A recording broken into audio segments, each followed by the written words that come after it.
BPL boycott করার ডাক দিয়েছে মিঠুন মেহেদি মিরাজ। তাসকিন, আচ্ছা এগের মতো প্লেয়ার এরা যদি বিপিএল না খেলে তাতে কি হয়েছে? এগে যে বিপিএল খেলা লাগবে আর এরা যদি বিপিএল না খেলে তাতে আমাকে সমস্যা কি? ওদের থেকে আরো ভালো প্লেয়ার আমাদের দলে জায়গা পাবে।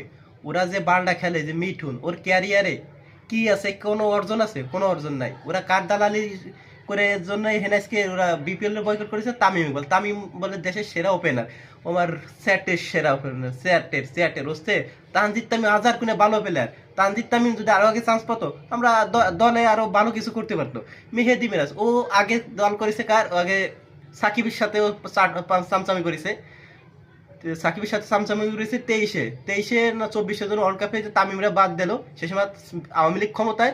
ও সাকিবের পাস হাঁটিছে যখন এখন দেখছে সাকিব দেশে নাই, মেহেদি মিরাজ দাপ করে ওর বাপ লাগে তামিম ইকবাল, বোকাচোদা সোনা ইকবাল, ও বাপ লাগে ওর বাপের পাস হাঁটা শুরু করেছে। ওর বাপ পাস হাঁটে কার?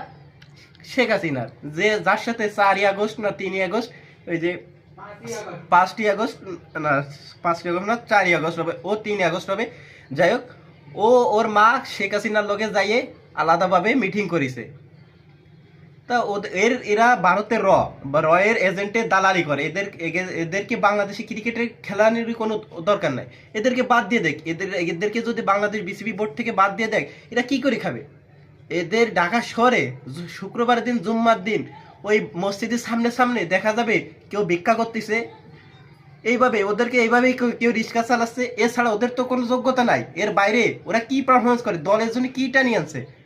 না একটা এশিয়া কাপ জিততে পারে, না নেদারল্যান্ডস ট্রফি জিততে পারছে, না ওয়ানডে বিশ্বকাপে টি-20 বিশ্বকাপে কোনো একটা ওয়ার্ল্ড কাপে এরা একটা ভালো পারফরমেন্স করতে। এরকম সেটের প্লেয়ার আমার এরকম মতো প্লেয়ার আমাকে বাংলাদেশের দরকার নাই।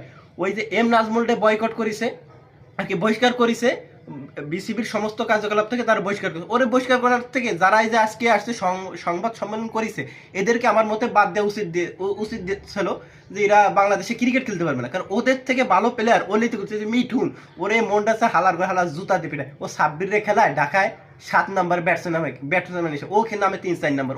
ওর কি যোগ্যতা আছে? সাব্বির থেকে ভালো প্লেয়ার, ও এই জায়গায় সে খেলে, ওর কি যোগ্যতা আছে? ওর কোন ক্যাপ্টেন্সি হয় না। ও এই কারণে ঢাকা জাস্ট ম্যাচগুলো হারিয়েছে। সাব্বিরে নামানো উচিত 3-4-এ, সেই জায়গায় সাব্বির, সেটা ওদের ব্যক্তিগত ওটা।